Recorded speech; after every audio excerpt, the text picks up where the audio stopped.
Good morning ma'am. Good morning ma'am. Good morning बेटा, अपने आप को म्यूट कर लो सब लोग।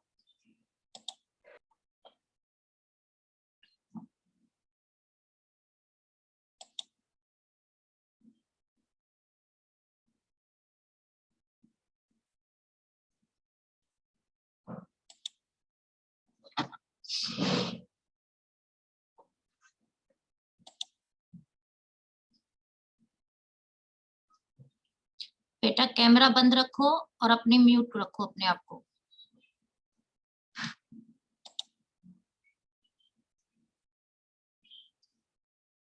सुमित कैमरा बंद करिए अपना। आपको मेरी आवाज सुनाई दे रही है सुमित? कैमरा बंद करिए अपना। सुमित आपको मेरी आवाज सुनाई दे रही है?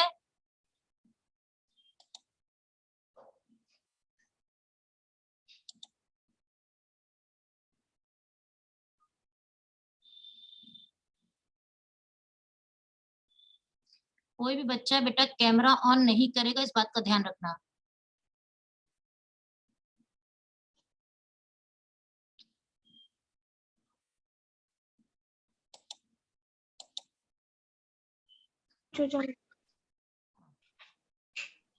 और म्यूट भी कर लो अपने आप को। अर्पिता म्यूट करिए बेटा अपने आप को। Yes ma'am.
चलो ये बताओ, लास्ट टर्म पे अभी परसों जो मैंने क्लास ली थी, कितने बच्चे उसमें थे?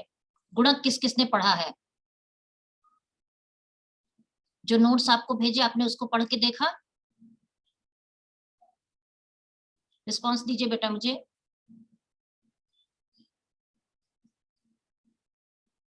मेरी आवाज आ रही बच्चों?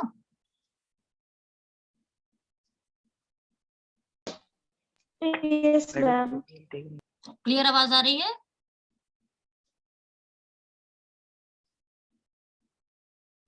यस मैम, क्लियर आ रही है। तो कितने बच्चों ने पढ़कर देखा? किसको प्रॉब्लम है ये बताओ। अच्छा चैट बॉक्स में लिख के बताओ किसको प्रॉब्लम है। कोई ऐसा है जिसे कोई प्रॉब्लम हो?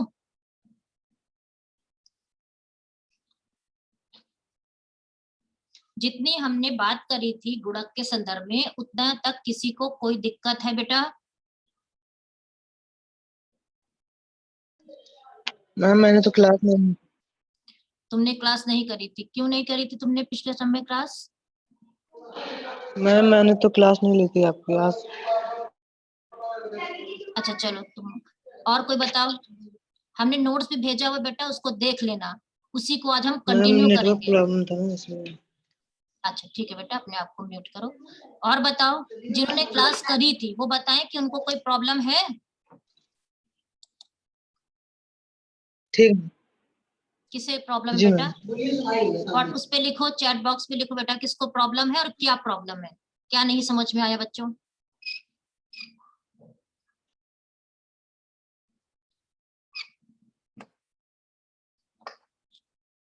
चैट बॉक्स पे लिखना आता है? चैट बॉक्स पे क्लिक करो, मोर पे जाकर के क्लिक करो, चैट बॉक्स दिखेगा उसमें। बताओ किसे क्या प्रॉब्लम बेटा? किसी को कोई प्रॉब्लम नहीं है? हम आगे बढ़ जाए?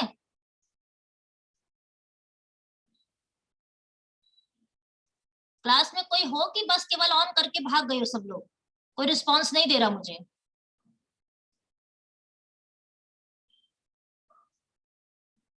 अनम्यूट करके बोलो बेटा अपने आप को।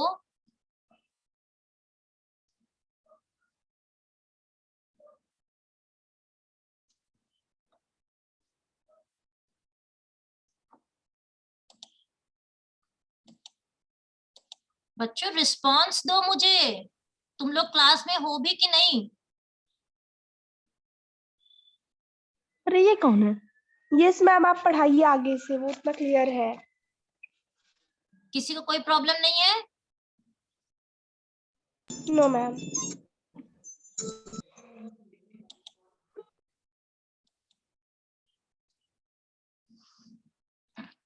हमने तुम लोग को ये बताया था कि हम गुणक की बात कर रहे हैं, जो कीन्स ने आय रोजगार सिद्धांत के लिए, आय रोजगार के निर्धारण करने के लिए 4 तरह के औजारों का प्रयोग किया है, जिसमें सबसे पहला उन्होंने औजार लिया था उपभोग फलन का, दूसरा औजार लिया था निवेश फलन का, और तीसरा औजार लिया था आपके गुणक का। हम उसी की चर्चा कर रहे हैं कि जो गुणक होता है वो एक ऐसा गुणांक है जो निवेश करने से, निवेशों में वृद्धि करने से आय को कई गुना बढ़ा देता है। इसे हम इस प्रकार से शो करते हैं कि जो गुणक का साइन है या चिन्ह है, k is equal to delta i, sorry delta y, एक सेकेंड बच्चों,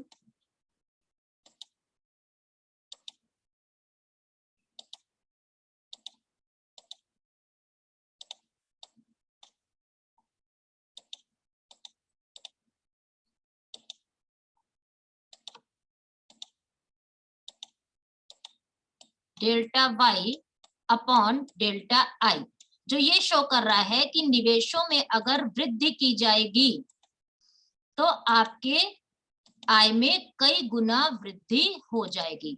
ये आपके निवेश में होने वाली वृद्धि है, ये आय में होने वाली वृद्धि है। अगर निवेशों में वृद्धि की जाएगी तो कई गुना आय में वृद्धि पाई जाएगी। ठीक है,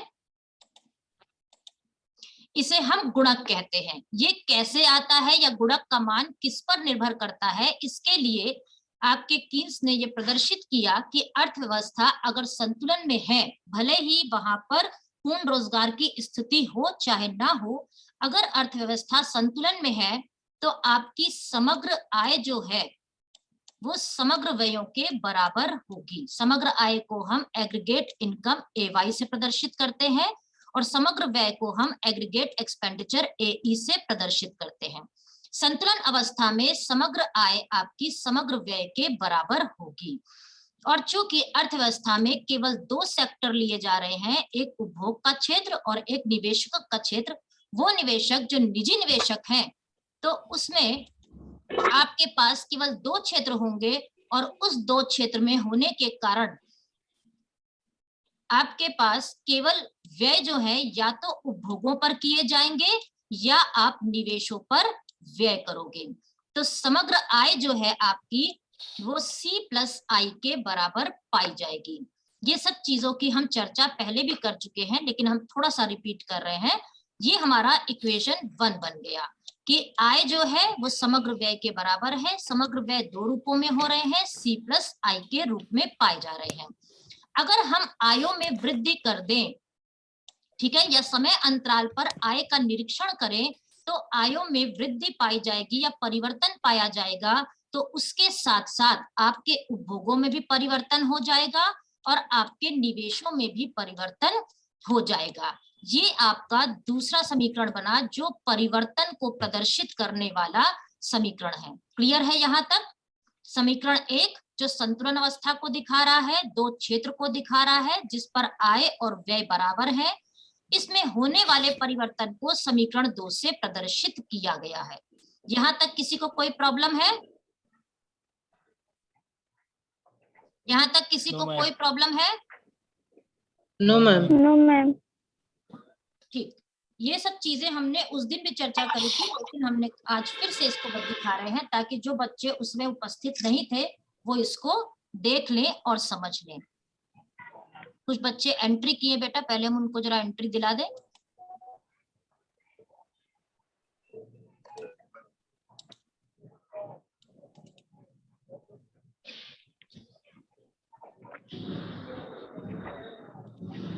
हम बात करेंगे कि जब हम इसमें परिवर्तन कर रहे हैं तो हमारे पास दूसरा इक्वेशन ये बनकर आया है, delta y is equal to delta C plus delta I का। ठीक है,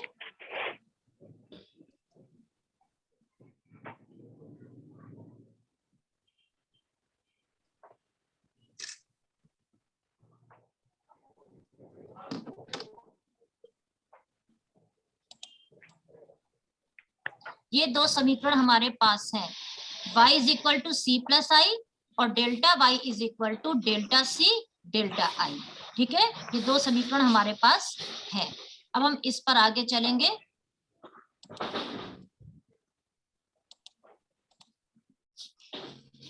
delta y is equal to delta C, बेटा अपने आप को अनम्यूट कर लो, जिसकी आवाजें आ रही है अपने आप को अनम्यूट कर लो बच्चों। Delta C plus delta I। ठीक है, यानी कि आय में होने वाले परिवर्तन से उपभोगों में परिवर्तन हो रहा है और निवेशों में परिवर्तन हो रहा है। अगर इस पूरे समीकरण को हम डेल्टा y यानी आय में होने वाले परिवर्तन से भाग कर दें तो पूरे समीकरण पर कोई प्रभाव नहीं पड़ेगा, क्योंकि दोनों पक्षों में एक बराबर प्रक्रिया की जा रही है। मैथमेटिकल रूप में देखा जाए तो इससे दोनों पक्षों पर कोई प्रभाव नहीं पड़ेगा। ठीक है, तो हम दोनों पक्षों में डेल्टा y से भाग कर दे रहे हैं, क्योंकि हमें ये देखना है कि निवेशों में परिवर्तन और उपभोगों में परिवर्तन का आय पर क्या प्रभाव पड़ रहा है। तो इसको हमने पूरे समीकरण को, जो समीकरण 2 नंबर दिया था, इस पूरे समीकरण को हमने आय के परिवर्तन से भाग दे दिया है। ठीक है, भाग देने पे रिजल्ट हमको क्या मिला, यहाँ का अनुपात जो है ये 1 के बराबर हो गया। क्लियर? इस अनुपात को हम कहते हैं उपभोग की सीमांत प्रवृत्ति, जिसे स्मॉल c से हम प्रदर्शित करते हैं। आप MPC भी इसे कह सकते हैं। स्मॉल c हमारे लिए क्या है, MPC है। हाँ सुमित, क्या हुआ बेटा, बताओ क्या पूछना चाहते हो?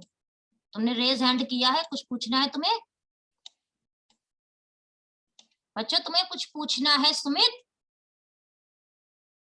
तुम लोग एक्सपेरिमेंट मत करो बेटा।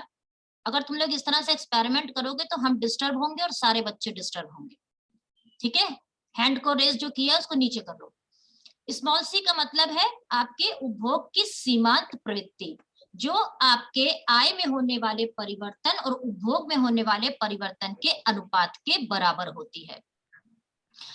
प्लस हमारे पास क्या बचा, delta I upon delta y। इसमें अभी हम कुछ भी चेंजेस नहीं कर रहे हैं, इसको हम एज इट इज रख रहे हैं। ठीक है, ये c जो आपके बराबर के दाहिनी ओर है ये प्लस में है, दूसरी तरफ अगर हम इसे ले जाएंगे तो ये किस में हो जाएगा, कोई भी प्लस का चिन्ह अगर दूसरी तरफ ले जाया जाए, पक्ष के दूसरी तरफ ले जाए, तो उसमें क्या हो जाता है, प्लस का चिन्ह क्या बदल जाता है, जल्दी से बताओ, प्लस का चिन्ह क्या बदल जाता है? माइनस में। माइनस में। Very good. तो हम अगर इसे इधर ले जाएंगे तो ये हो जाएगा 1 minus small c is equal to delta I upon delta y. यहाँ Y. तक किसी को कोई प्रॉब्लम हो तो बताओ। No ma'am. No ma'am. Clear है? No, बात ma'am. समझ में आ रही है? Yes ma'am. ठीक।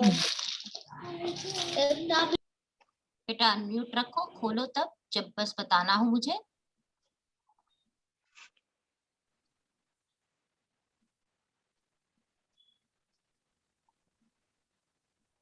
अब हमारे पास हो गया है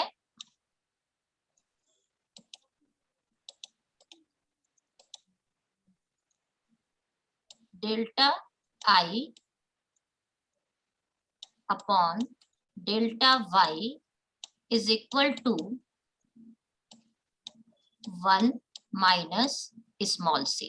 ठीक है, ये हमारे पास हो गया। इसको हमने बाएं पक्ष में रखा था, अब हमने इसको दाएं पक्ष में रख लिया। उससे कोई फर्क नहीं पड़ेगा क्योंकि दोनों पक्ष को पलट दिया है, उससे कोई दिक्कत नहीं होती है। ठीक है,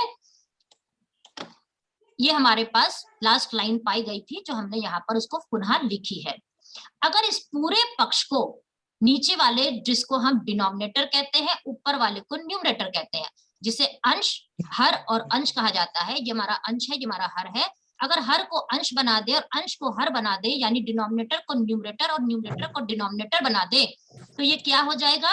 ये मान लीजिए इसके नीचे 1 पाया जा रहा है, तो हमारा निष्कर्ष आ जाएगा delta Y upon delta I is equal to 1 upon 1 minus small c. Clear है यहाँ तक? किसी को कोई प्रॉब्लम तो नहीं यहाँ तक? No. ये delta Y upon delta I, जिसको कि कहा था कि ये हमारा क्या है? गुणक है। क्यों? क्योंकि गुणक क्या है? निवेशों में होने वाली वृद्धि के कई गुना आय में होने वाली वृद्धि को प्रदर्शित करता है। ये गुणक किसके बराबर दिखाई पड़ रहा है? 1 अपॉन 1 माइनस सी के। 1 माइनस सी हमारे लिए क्या है? 1 माइनस सी हमारे लिए एमपीएस है। क्यों एमपीएस है? क्योंकि हमने जब आपको उपभोग फलन पढ़ाया था तो हमने आपको बताया था कि MPC plus MPS is equal to 1 के बराबर होता है। इसको तुम लोग पीछे देख लेना कि उपभोग की सीमांत प्रवृत्ति और बचत की सीमांत प्रवृत्ति जो है वो इकाई के बराबर होती है। तो यहां से हम कह सकते हैं कि एमपीएस किसके बराबर है? 1 माइनस एमपीसी के बराबर है, जो हमने ऊपर दिखाया, ये 1 माइनस एमपीसी। ठीक, तो ये हमारा क्या है? ये हमारा एमपीसी ही तो है। तो 1 माइनस एमपीसी किसके बराबर हो गया? एमपीएस के बराबर हो गया। तो गुणक किसके बराबर है? गुणक आपका उपभोग की सीमांत प्रवृत्ति पर निर्भर करता है या बचत की सीमांत प्रवृत्ति पर निर्भर करता है। बचत की सीमांत प्रवृत्ति के साथ इसका संबंध ऋणात्मक है। नोट करना हो नोट कर लो। बचत की सीमांत प्रवृत्ति के साथ गुणक का संबंध ऋणात्मक होता है और उपभोग की सीमांत प्रवृत्ति के साथ इसका संबंध धनात्मक पाया जाता है। उपभोग की सीमांत प्रवृत्ति के साथ गुणक का संबंध धनात्मक है, अर्थात जितना उपभोग अर्थव्यवस्था में किया जाएगा, बच्चों अनम्यूट करो अपने आप को, जितना उपभोग किया जाएगा उतना ही गुणक का मान बढ़ता चला जाएगा।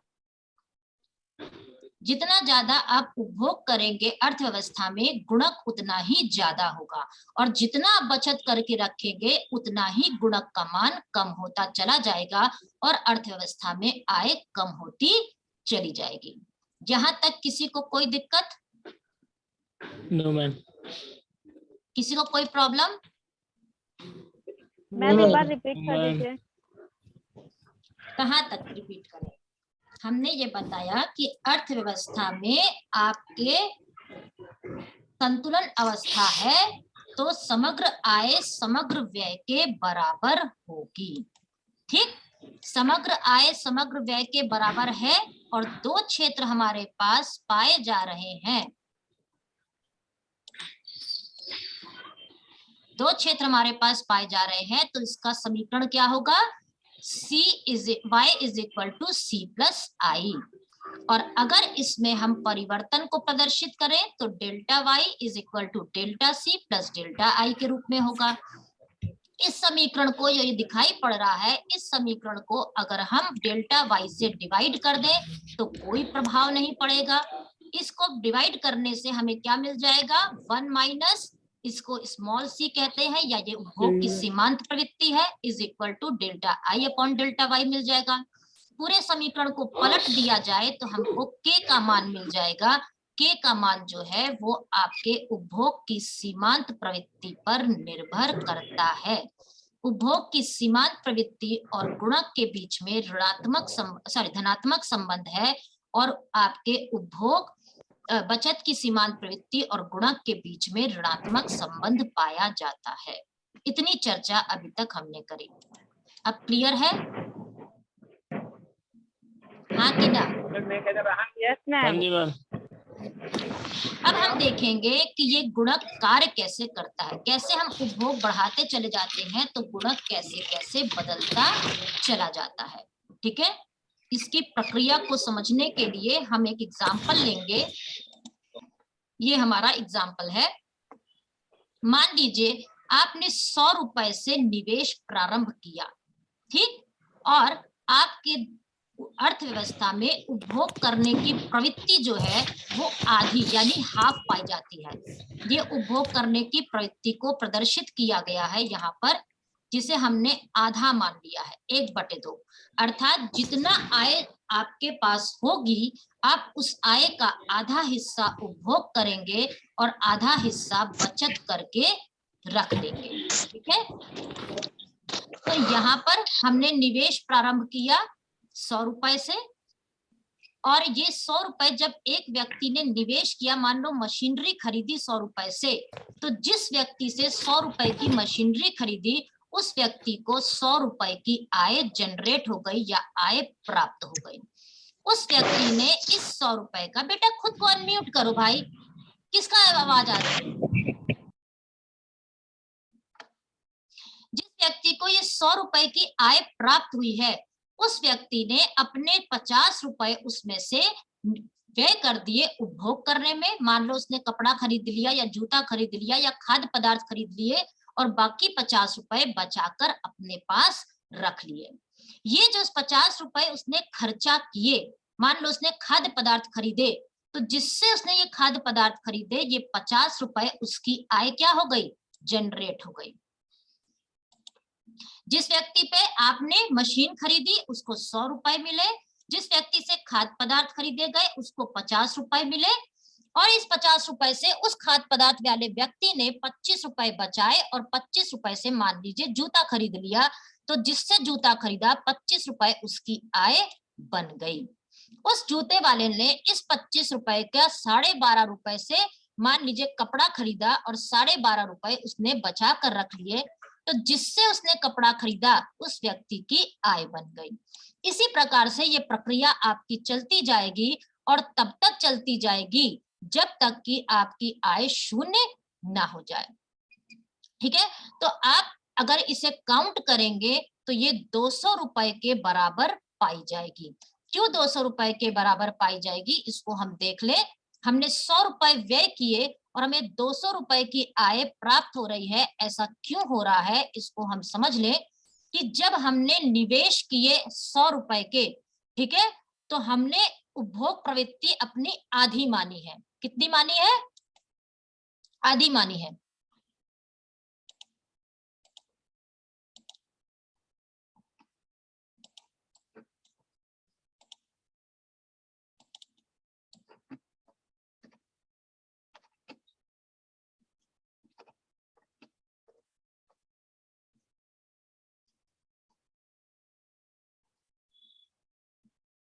अगर उपभोग प्रवृत्ति आधी मानी है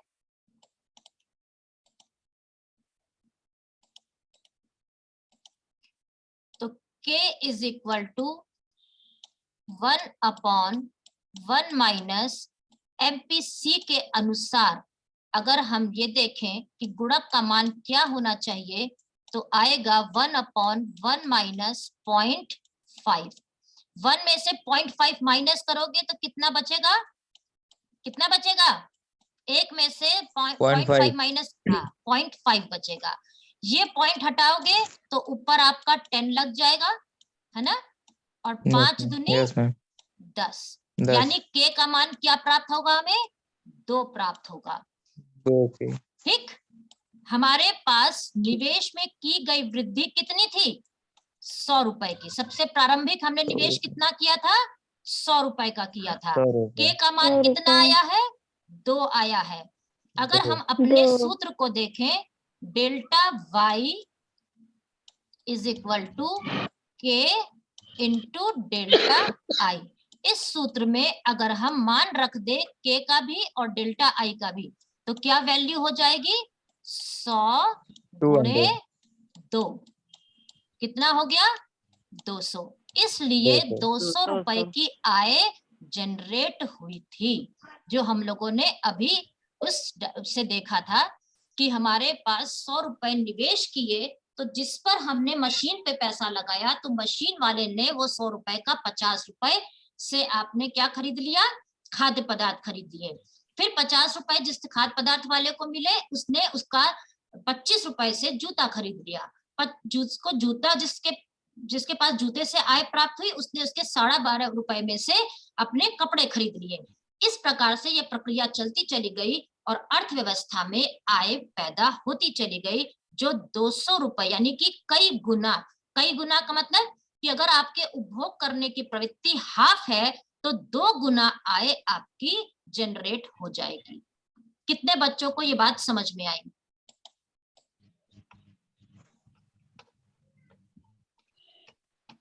मैम एक बार फिर से रिपीट कर दीजिए। अच्छा, और मैम थोड़ा कम समझ में आया। ठीक है, मैम दोबारा रिपीट कर दीजिए। हम दोबारा रिपीट कर दे रहे बेटा। Okay ma'am. ये देखो, 100 रुपए अगर हम निवेश करेंगे, तो जिस पर हम निवेश करेंगे वो उस व्यक्ति के लिए आय बन जाएगी। देखो, हम अगर व्यय करते हैं तो सामने वाले को क्या मिलता है, पैसा मिलता है, क्योंकि हम उससे सामान खरीदते हैं। जब हम सामान खरीदते हैं तो सामने वाले को सामान बेचता है, सामान बेचेगा तो उसको आय मिलेगी। हमारा व्यय सामने वाले के लिए आय हो जाता है। ठीक है, तो हमने अगर 100 रुपए व्यय किए, सामने वाले की 100 रुपए की आय हो गई। हमने इस 100 रुपए में से अगर 50 रुपए व्यय किए, तो सामने वाले की 50 रुपए की आय हो गई। हमने इस 50 में से 25 रुपए व्यय किए, तो सामने वाले की 25 रुपए की आय हो गई। फिर हमने इस 25 में से 12.5 रुपए व्यय किए। क्यों हम आधा व्यय कर रहे हैं? क्योंकि अर्थव्यवस्था में उपभोग करने की प्रवृत्ति आधी है, हाफ है।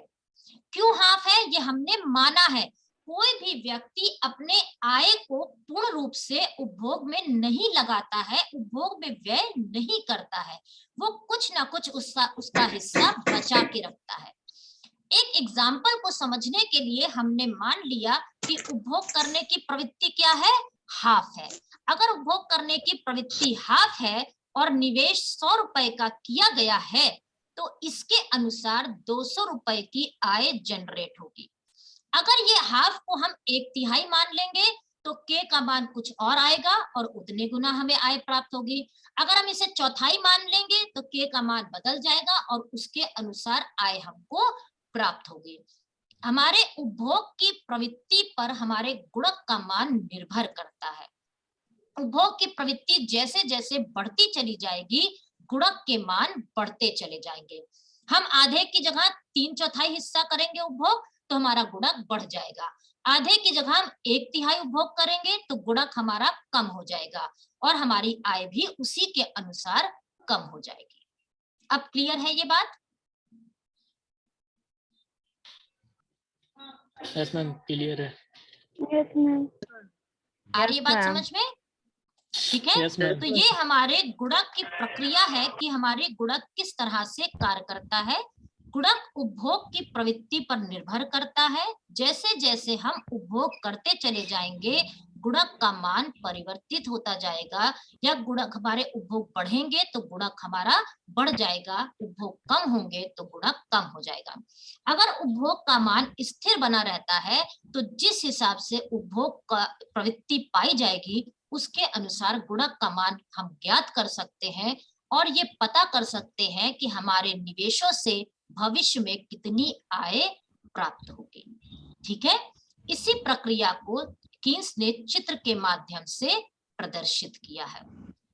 मुश्किल से 2 से 3 मिनट क्लास और चलेगी और बंद हो जाएगी, इसलिए हम इस चित्र को आज तो समझा रहे हैं, लेकिन जब नेक्स्ट क्लास लगाएंगे तो फिर हम इसकी चर्चा करेंगे और फिर हम इसके बारे में समझेंगे। ठीक है, हम लोगों ने ओके मैम। इस चीज को देखा है कि जितनी अर्थव्यवस्था में संतुलन की अवस्था है तो आपके आय और व्यय बराबर होते हैं। ठीक है, अर्थव्यवस्था में अगर संतुलन पाया जा रहा है तो आय और व्यय बराबर होंगे। ये 45 डिग्री पर एक लाइन खींची गई है जो आय और व्यय के संतुलन को प्रदर्शित कर रही है। ये 45 डिग्री पर जो ये लाइन दिखाई दे रही है तुम लोग को, ये आपके संतुलन की लाइन है जो ये दिखाती है कि आपने एक्स अक्ष पर जो भी आय का मात्रा ली है और वाई अक्ष पर, ये हमारा वाई अक्ष होता है, ठीक है, ये हमारा एक्स अक्ष है। एक्स अक्ष पे जितनी हमने आय की मात्रा ली उसके सापेक्ष वाई अक्ष पर जितने भी आपके व्यय हैं जो उपभोग के रूप में किए जा रहे हैं या विनियोग के रूप में किए जा रहे हैं, इस व्यय की मात्रा को बराबर आय की मात्रा को 45 डिग्री लाइन से यहाँ पर दिखाया गया है। हाँ हर्षद, क्या हुआ बेटा, कोई प्रॉब्लम है? आय के स्तर को एक्स अक्ष पे, व्यय के स्तर को वाई अक्ष पे प्रदर्शित किया गया है और 45 डिग्री से बिल्कुल बीचों बीच इस पर एक लाइन खींची है जिसके प्रत्येक स्तर पर, प्रत्येक बिंदु पर हमारी आय की मात्रा हमारी व्यय की मात्रा के बराबर है। जितना हमारी आय की मात्रा होगी उतने ही हमारे व्यय पाए जाएंगे, दोनों का डिस्टेंस क्या होगा, बराबर होगा। क्लियर है ये बात? ठीक है। अब यहाँ पर चूंकि ये तो केवल आपको दिखाने की है कि ये संतुलन स्तर की रेखा है, लेकिन संतुलन स्तर पर ही व्यय पाए जाए ये जरूरी तो नहीं है। आपके वास्तविक व्यय जो है वो इससे फर्क हो सकते हैं। तो ये जो आपकी लाइन खींची गई है सबसे नीचे की लाइन, ये केवल उपभोग व्यय को प्रदर्शित कर रही है जो अर्थव्यवस्था में वास्तव में व्यय पाए जा रहे हैं। ठीक है, इस उपभोग व्यय में निवेश व्ययों को जोड़ दिया गया है जो स्वायत्त निवेश व्यय है, जो आय पर निर्भर नहीं करते हैं, इसलिए ये सीधी और समानांतर रेखा खींची गई है, सी में इसको जोड़ दिया गया, तो ये हमारे कुल व्यय प्रदर्शित करने वाली रेखा है जिसको हम नाम दे सकते हैं, मान लीजिए ई। ये जो ई रेखा है ये आपके व्यय प्रदर्शित करने वाली रेखा है जो उपभोग व्यय को भी दिखा रही है और निवेश व्यय को भी प्रदर्शित कर रही है। और इस रेखा के अनुसार जो संतुलन की रेखा को काटा गया है ए डैश बिंदु पर, उससे स्पष्ट है कि ओ वाई डैश स्तर पे आय आपकी हो रही है और इस ओ वाई डैश स्तर पे जो आपको आय हो रही है प्राप्त, वो आपके ओ से लेकर के या ई डैश से लेकर के वाई डैश तक, ये पूरा ई डैश से लेके वाई डैश तक आपके व्यय किए जा रहे हैं। और इस व्यय में उपभोग व्यय और निवेश व्यय दोनों जुड़े हुए हैं। यहाँ तक क्लियर है तुम लोग को? Yes ma'am. ये डायग्राम आपको ये बता रहा है कि अर्थव्यवस्था में संतुलन स्तर है। एक अक्ष पर हमने आयों के स्तर को दिखाया है, दूसरे अक्ष पे हमने व्ययों के स्तर को दिखाया है। ठीक है, आय का स्तर एक्स अक्ष पर, व्यय का स्तर वाई अक्ष पे लिया गया है। इसमें 45 डिग्री पर एक लाइन खींची गई है जो हमें संतुलन स्तर पे आय और व्यय की संतुलित मात्रा को प्रदर्शित कर रही है। केवल सी वाली रेखा जो यहाँ पे प्रदर्शित है ये केवल उपभोग व्यय को दिखा रही है और ये वास्तविक उपभोग व्यय को दिखा रही है जो अर्थव्यवस्था में पाए जा रहे हैं। सी प्लस आई रेखा जो है ये वास्तविक कुल व्यय को दिखा रही है जो दो क्षेत्र में उपभोगों पर होने वाले व्यय और निवेशों पर होने वाले व्यय को प्रदर्शित कर रही है। और ये रेखा संतुलित रेखा को ई डैश बिंदु पर काट रही है, जिससे स्पष्ट है कि अर्थव्यवस्था में ओ वाई डैश आय के स्तर पर ई डैश वाई डैश आय व्यय जो है वो किए जा रहे हैं। क्लियर? इतनी बात समझ में आ रही है? Yes ma'am. इस डायग्राम को हम लोग अगले टर्न पर फिर अच्छे से समझेंगे और हम आपको डायग्राम बना करके और दिखाएंगे कि किस तरह से ये डायग्राम आपको बताएगा कि गुणक के कारण आपके निवेश करने से आय जो है वो बढ़ जाते हैं और आयों में वृद्धि हो जाती है। ठीक है, क्लियर है? यस क्लियर है। अब आप लोग लीव कर लीजिए क्योंकि क्लास आपकी खत्म होने जा रही है, नहीं तो अपने आप कट जाएगा। आप लोग लीव कर लीजिए।